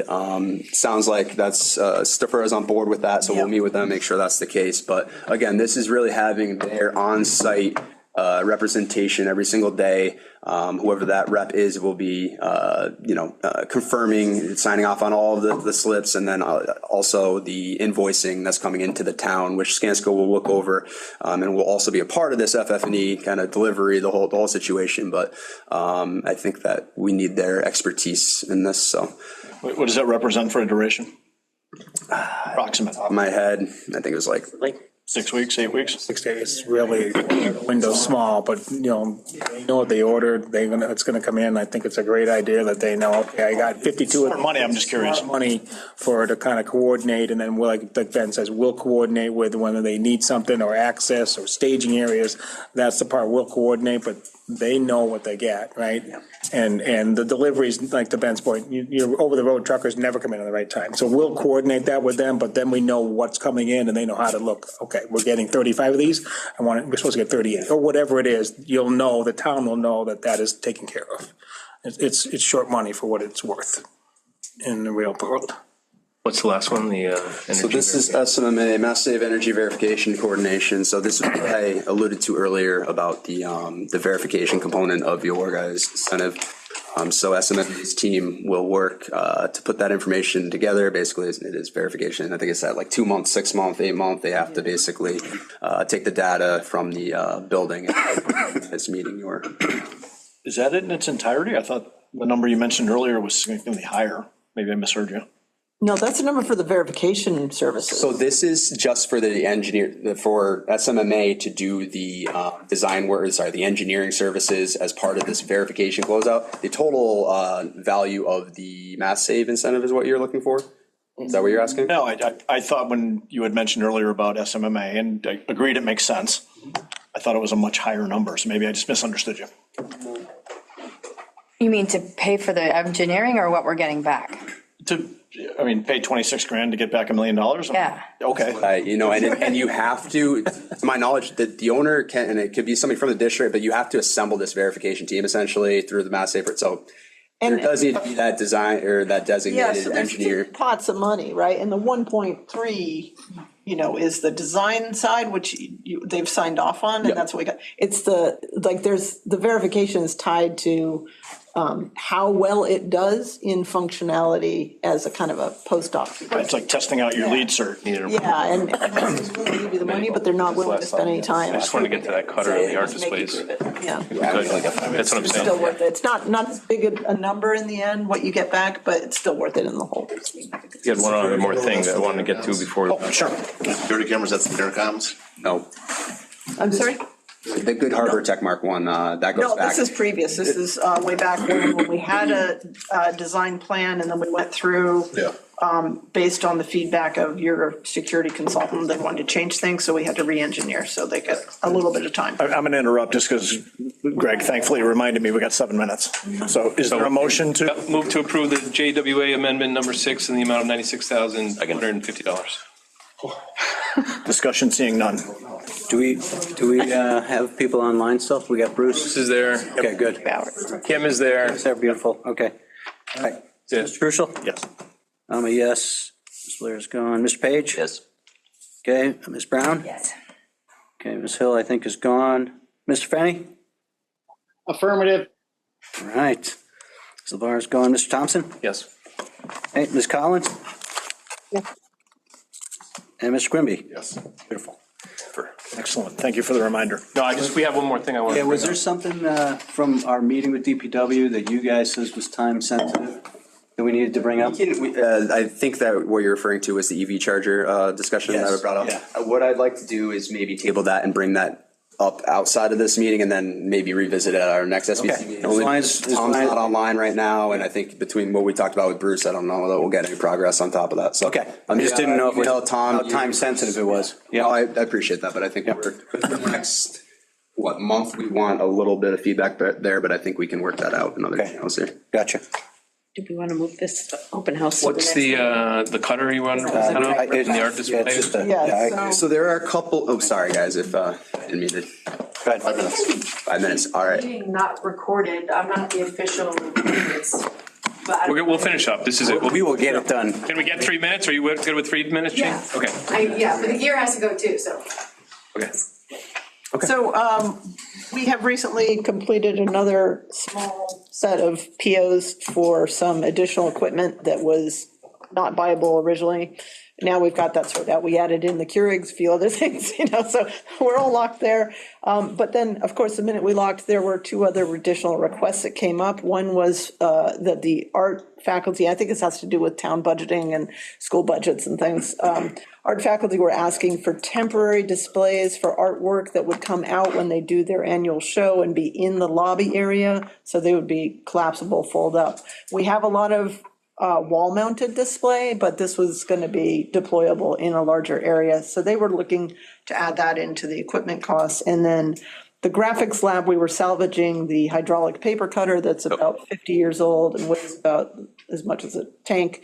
And we have that kind of scheduled, but given, we did say that was the salvage to sort of save. A new one is just $1,200. So there was a thought here that maybe we should. Right. It cost 12. So that we wanted to bring it up to the committee because we kind of, at one point, right, we're trying to be financially responsible there. And I'm not saying that we aren't now, but there were multiple requests that I think The raised art that display level. is That more though, it's 15,000 for the art. Yes, but I think they're both worthy causes. Absolutely. Mel is actually under the impression right now that we're not getting it. I know, This would be, saw your email. this would be a great, We should get it in this, because E-Leaf, that's a lot of money for E-Leaf even. it is, but it's definitely worthy. Put it in the budget. Attended our art show. I 1,000% support it. We need to find ways that we can display the work for our kids. It's a phenomenal art show. And we want to be able to add to that going into the new school. We want to make a bigger. Plus for this. Do we need to approve this right now, or can we? We don't even, I don't even think we need a vote. But generally, we're at the point where we're kind of trying to, and this may keep happening. So just at this point, we feel like you should be aware of it. Yeah, this isn't a nice to have. This is a really good thing for the art program. We're gonna go ahead with the 2 then, Tori? Is it? Go do it. Yeah. Okay. To adjourn? I just had one thing that I wanted Hold to on. put on everybody's radar, and it will take me 20 seconds. We've been, a lot of alumni have asked for an open house to walk this building. I don't know how we coordinate, any kind of look at the other buildings. It would be on Saturday, but the fence, okay, that's fine. But we're thinking Saturday, April 11th, to have an open house here, from like a 3 to 5. And then we can advertise that, and if the building committee, as many as the members of the building committee could be here, that'd be great, so that we can answer questions and just welcome people and, both let them get their final looks at this building before the annex gets torn off. And they could look at at least from the cafeteria and through the fence, they could look at the new building. That's all I wanted to say. Motion to adjourn? Second. Okay. Discussion? Show of hands? Yeah, I think all in favor? Aye. Aye, online? Yes, aye. Okay. All right. Thank you, everybody. Thank you.